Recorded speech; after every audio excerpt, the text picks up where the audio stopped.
C'est l'histoire d'une track planétaire. Au Scorpion Master, l'homme que l'on recherche, c'est le pilote le plus rapide de l'année sur deux roues. 31 suspects se présentent au pôle mécanique d'Alès, des champions du monde, des vainqueurs d'épreuves mondialement reconnus qui n'ont qu'une seule idée en tête, savoir qui est le plus impitoyable de tous. Pour la deuxième année consécutive, le Scorpion Master réunit une redoutable sélection de pilotes pour l'équivalent d'un pentathlon de la moto. Au programme, 5 épreuves, du trial, de l'enduro, du supermotard et 2 courses de vitesse, avec pour objectif de déterminer quel est le pilote le plus polyvalent. Les concurrents viennent de tous les univers de la moto, du tout-terrain, de la piste, des rallyes routiers, pour en découdre le sourire aux lèvres, mais toujours la poignée dans le coin. Le principe est simple, à chaque épreuve, on établit un classement. Le vainqueur marque 1 point, le second 2, le troisième 3 et ainsi de suite. Au terme des 5 épreuves, le pilote qui a accumulé le moins de points est déclaré vainqueur du Scorpion Masters 2011.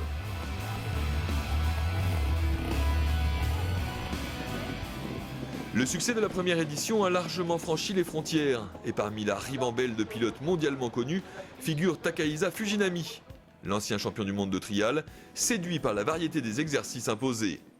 Ouais, c'est sûr que c'est génial d'être ici pour tous les pilotes. Il y a toutes les catégories possibles, trial, enduro, de la piste, du supermotard. Moi, je veux m'essayer à toutes les disciplines en espérant finir cette épreuve avec le numéro 1. Je suis très content d'être ici et je suis très motivé. Les Britanniques aussi ont été convaincus. Ils nous envoient l'un de leurs plus impressionnants combattants, en la personne de David Knight. Triple champion du monde d'enduro, le géant de l'île de Man a été longtemps blessé cette saison. Il vient avant tout pour se faire plaisir. Si vous abordez cette épreuve trop sérieusement en vous disant que vous pouvez la gagner, vous avez tout faux. Il vaut mieux prendre du plaisir et voir comment cela se passe, essayer de s'amuser le plus possible, surtout qu'il y a une ambiance de fête ici. Le mieux à faire, c'est donc de rouler en s'amusant. Ce serait génial de gagner, mais ce n'est pas le plus important pour moi. Pour Adrien Charrer, le vainqueur du Scorpion Master 2010, le plus grand adversaire du jour, c'est le rythme auquel les épreuves vont s'enchaîner. Ce qui fait le plus peur, c'est de savoir si on va être capable de se mettre de suite dans le bain. On n'a pas le temps de s'échauffer, c'est de suite une zone qui compte pour les points en trial, de suite l'enduro qui est chronométré. Donc ce qui me fait le plus peur, ouais, c'est de ne pas pouvoir s'échauffer correctement.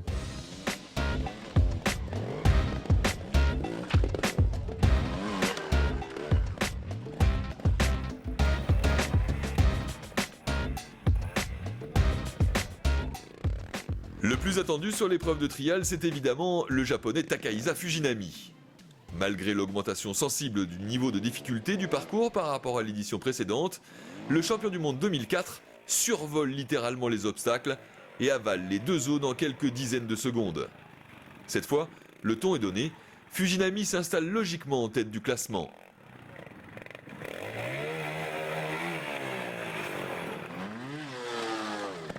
Les 2 autres spécialistes de la discipline, Loris Gubian, champion du monde junior en 2008, et Jérôme Béthune, ancien champion de France, prennent les 2e et 3e places de l'exercice.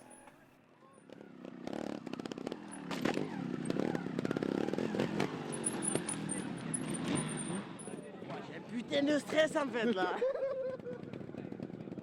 Derrière, effectivement, les visages se tendent. La décontraction a laissé la place à la concentration, notamment pour Julien Dacosta. Le double vainqueur des 24 heures du Mans est un pratiquant assidu du tout-terrain lors de ses entraînements. Il prend une très honorable 10e position, de loin le mieux placé des pistards.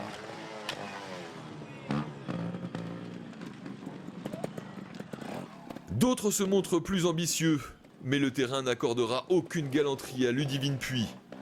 La double championne du monde d'enduro est la seule représentante de la jante féminine et devra se contenter de la 27e place au terme de cette première épreuve. Une fois n'est pas coutume, Serge Nuc aborde la zone de trial en misant sur la sobriété. Le triple champion de France des rallyes routiers sélectionne ses obstacles avec pour priorité absolue de ne pas subir de mise en échec. Une méthode qui paie, puisque le chevalier grolandais s'adjuge une 6e place inattendue.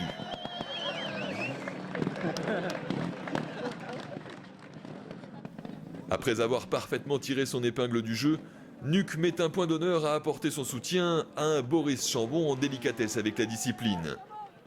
Pas évident que ce soit idéal pour la concentration de son protégé, mais côté ambiance, on ne fait pas mieux. Allez Maurice, t'es bon, t'es premier. Allez,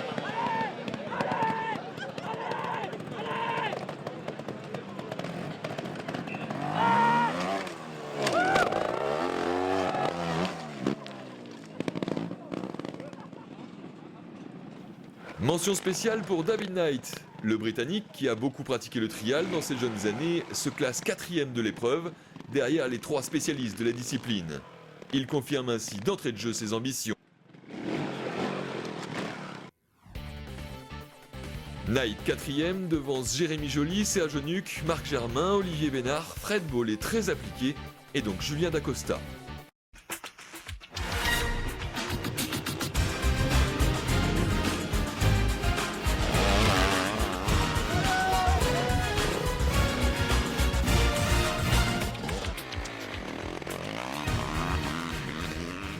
À peine le temps de se changer et les 31 concurrents se retrouvent au départ d'une longue spéciale d'enduro. Là encore, les spécialistes du tout-terrain partent favoris, mais attention, car les trialistes sont généralement très doués eux aussi dans ce domaine. Fujinami notamment va mettre un point d'honneur à en faire la démonstration. Le japonais s'élance en tant que leader du classement général et réalise le 6e temps absolu. À l'arrivée, il est tout de même déçu car il a été obligé de s'arrêter à cause d'un problème de pédale de frein.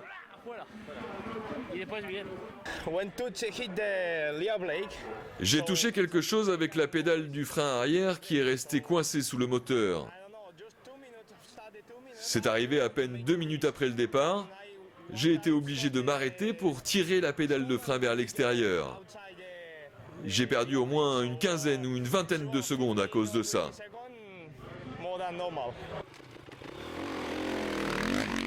Grand favori de l'enduro, grâce à ses 3 couronnes mondiales, David Knight est bien décidé à frapper un grand coup. Le Britannique signe un chrono de 9 minutes 06, soit plus de 40 secondes de mieux que Fujinami. Il a parfaitement négocié une matinée qui fait la part belle aux spécialistes de la Terre.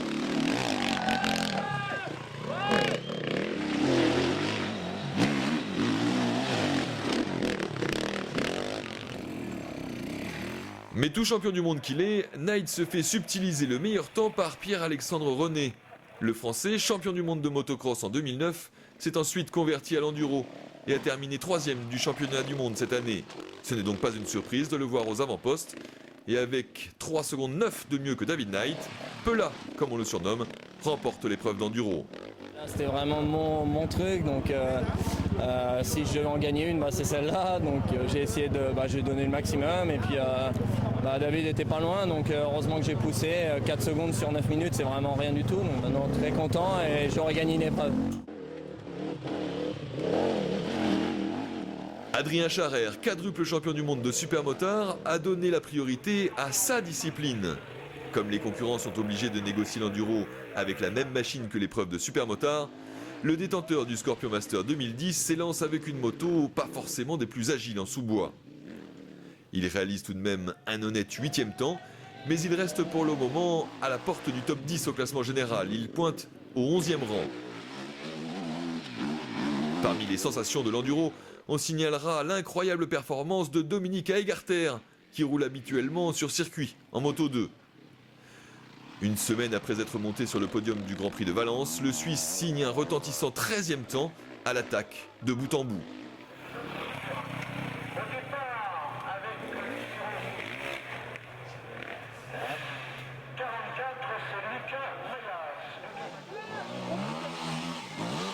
Pour les autres pistards, en revanche, cette spéciale de quelques kilomètres prend des allures de Gilles Lallet classique, l'enduro réputé le plus dur au monde.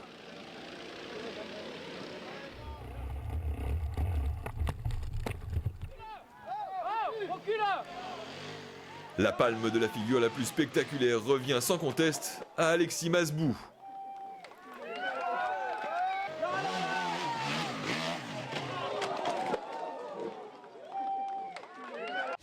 Je suis pas sûr de revenir, hein. Si ça continue comme ça, je sais même pas si je vais finir la journée là. Donc non, content, mais c'est hardcore. Les mecs qui font de l'enduro, c'est des fous. Les gars qui font du trial, ils sont barjots. Voilà quoi.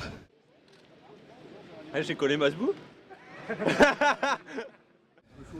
Quand on part et qu'on le sent que c'est mort, quoi. Et une fois qu'on est au milieu, qu'il faut redescendre et tout, c'est une catastrophe. Ouais. C'est trop dur, trop dur. Après ce deuxième round, les étrangers confirment leur position de force. David Knight est passé en tête devant Takahisa Fujinami. Jérémy Joly, premier tricolore, occupe la 3e place.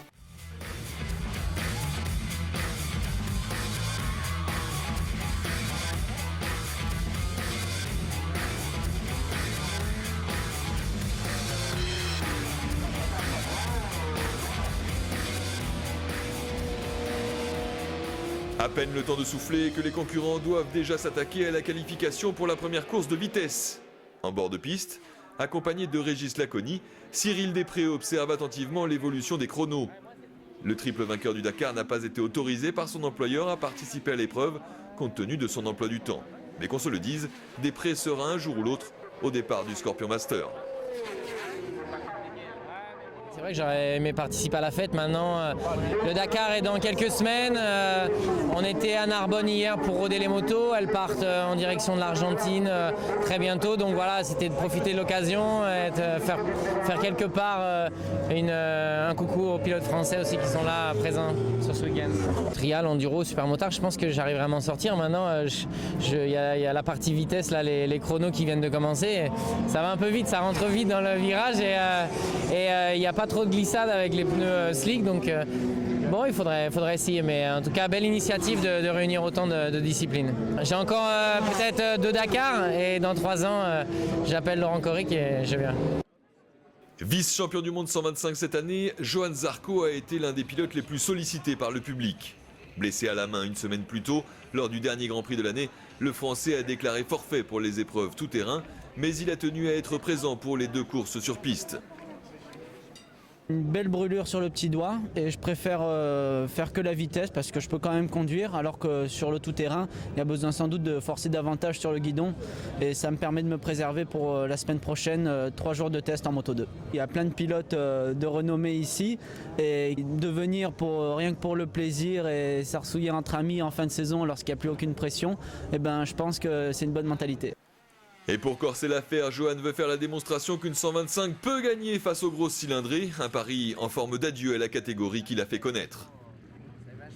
Et moi ça me plairait beaucoup déjà parce que j'ai voulu le 125 parce que c'est ma catégorie quand même, je suis encore plus à l'aise là-dessus que sur un 600. Et puis pour terminer l'heure du 2 temps, ça serait vraiment bien sympa de gagner avec ça. Premier objectif accompli par Zarco, qualifié en pole position pour la première des 2 courses sur piste. À ses côtés en première ligne, Lucas Mayas, Julien Dacosta et Denis Bouhan. Départ pour 8 tours. Julien Dacosta se fait surprendre par Lucas Mayas. Tout de rose vêtu, le protégé de Serge Nuc passe le premier enchaînement en tête, mais avec sa 600, il ne pourra pas résister bien longtemps au vainqueur des 24 heures du Mans.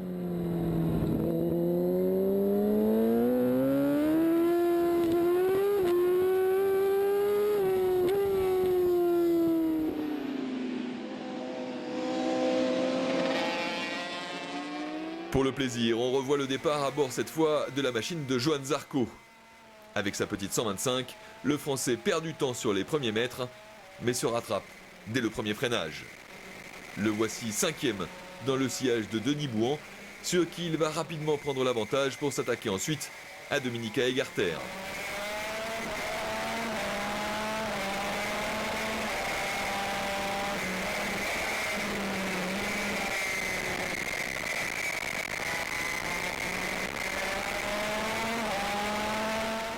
Zarco prend vite la mesure du Suisse et se retrouve en 3e position dès la fin du premier tour, derrière Dacosta et Mayas.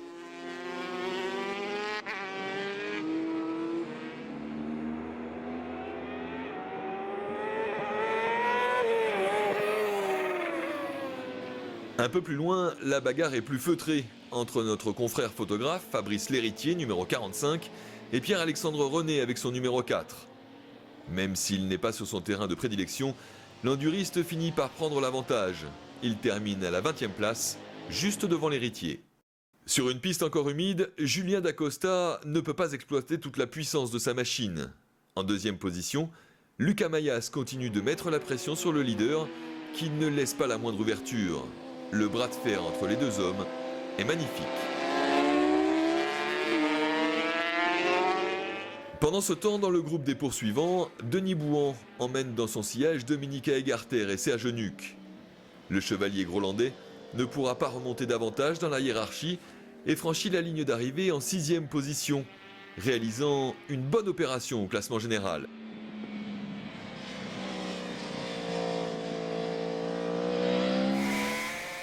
Une fois dans le trafic, Johan Zarco perd du terrain et Denis Bouhan en profite pour lui ravir la 3e place. Le pilote de Grand Prix termine au pied du podium en 4e position.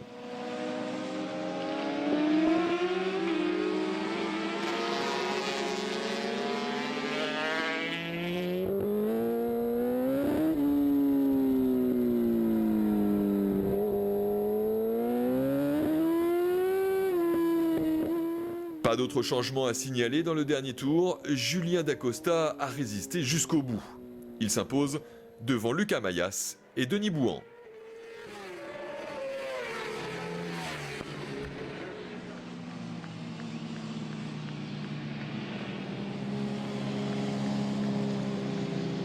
On s'est vraiment bien régalé. J'ai quand même eu chaud parce qu'il y avait, j'allais dire les deux petits jeunes, Denis ils sont vieux maintenant, mais les petites mobilettes on va dire, qui pressaient derrière. J'ai réussi à garder un petit matelas de confort pour pouvoir gérer, mais il est vrai qu'avec un pneu pluie à l'avant, sur une piste séchante avec des grosses parties sèches, c'était un peu délicat. Grâce à cette victoire, Dacosta remonte directement jusqu'à la 5e place du général. David Knight conserve la tête grâce à une belle 13e position sur la piste.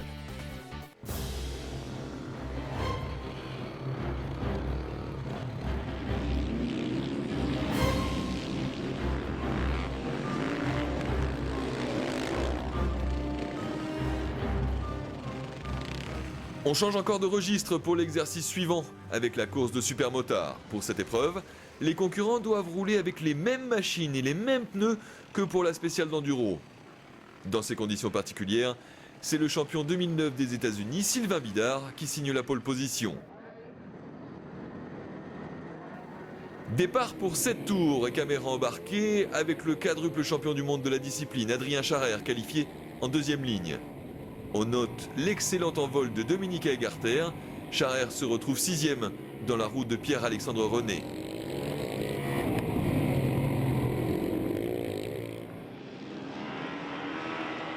Sylvain Bidard a conservé l'avantage lors du premier tour et précède 2 anciens champions du monde de motocross, Fred Bollé numéro 8 et Yves de Maria numéro 78.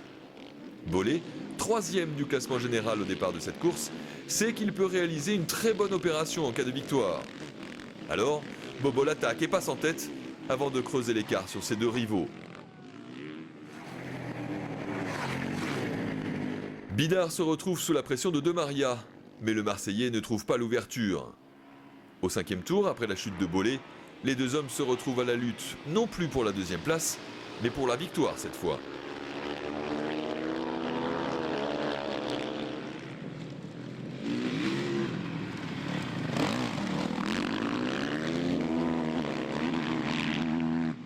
Grand animateur de l'enduro, Dominika Egarter, numéro 77, fait encore le spectacle.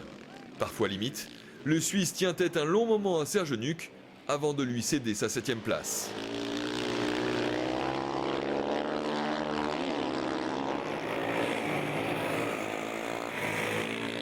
En 3e position, Pierre-Alexandre René ne peut résister au retour d'Adrien Charrer, pas plus qu'à celui de David Knight. Le leader du classement général se retrouve alors 4e, place qu'il occupera au terme des 8 tours de course.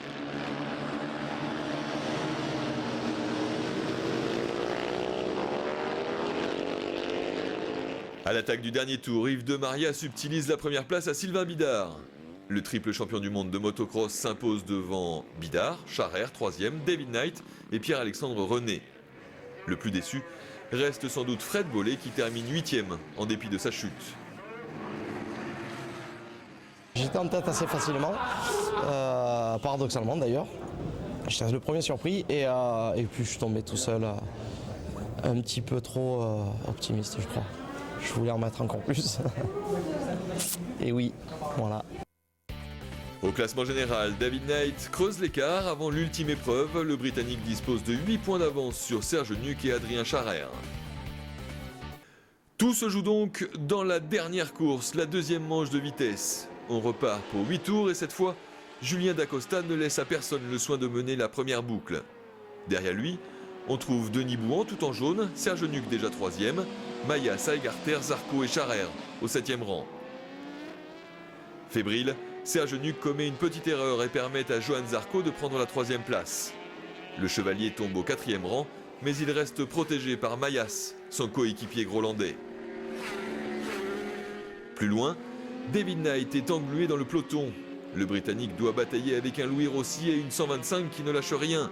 Le duel paraît disproportionné, pourtant l'explication entre les deux hommes dure plusieurs tours.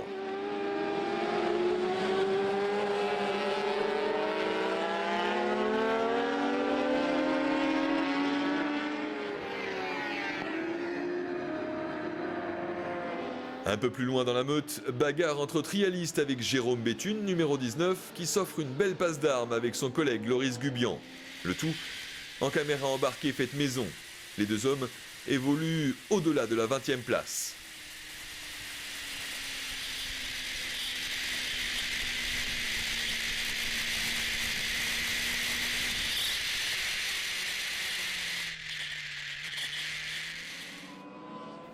Devant, la pression monte entre Julien Dacosta et Denis Bouhan. Le spécialiste des courses sur route est à l'affût de la moindre erreur et la présence de pilotes retardataires lui offre une chance supplémentaire. Mais Dacosta n'a pas gagné les 24 heures du Mans 2 fois par hasard. Il sait gérer le trafic. À un tour de l'arrivée, Bouhan repart à l'abordage. Une belle tentative, mais rien n'y fait. Dacosta reprend l'avantage. Au moment de franchir l'arrivée, le pilote Kawasaki signe le doublé, mais le plus heureux est sans conteste Serge Nuc.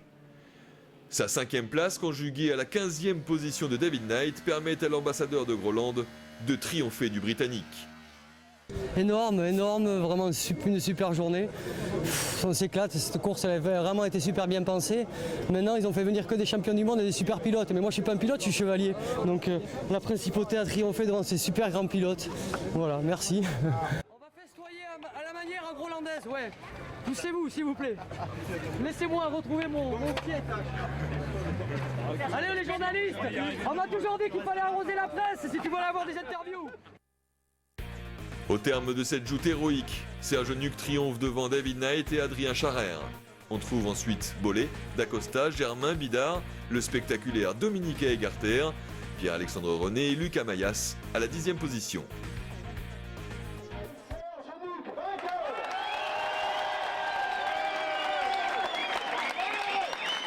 Serge Nuc succède ainsi à Adrien Charrer au palmarès du Scorpion Master et se voit offrir un nouveau destrier. Une Yamaha FZ8 flambant neuve que le chevalier a tenu à monter sur le champ avant de se retirer en grand prince.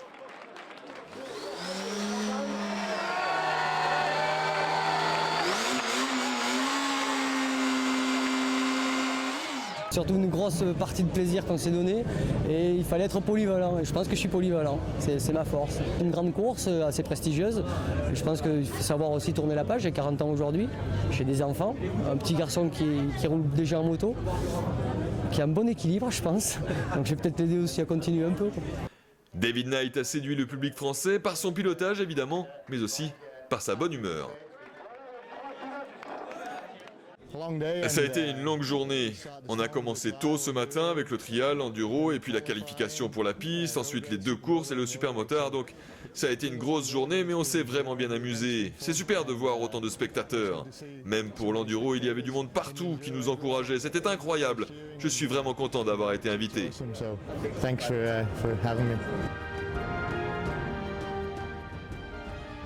Succès sportif, succès populaire aussi. Malgré la météo menaçante, les organisateurs en sont quittes pour recommencer l'an prochain. Les concurrents, eux, ont promis d'être encore plus affûtés.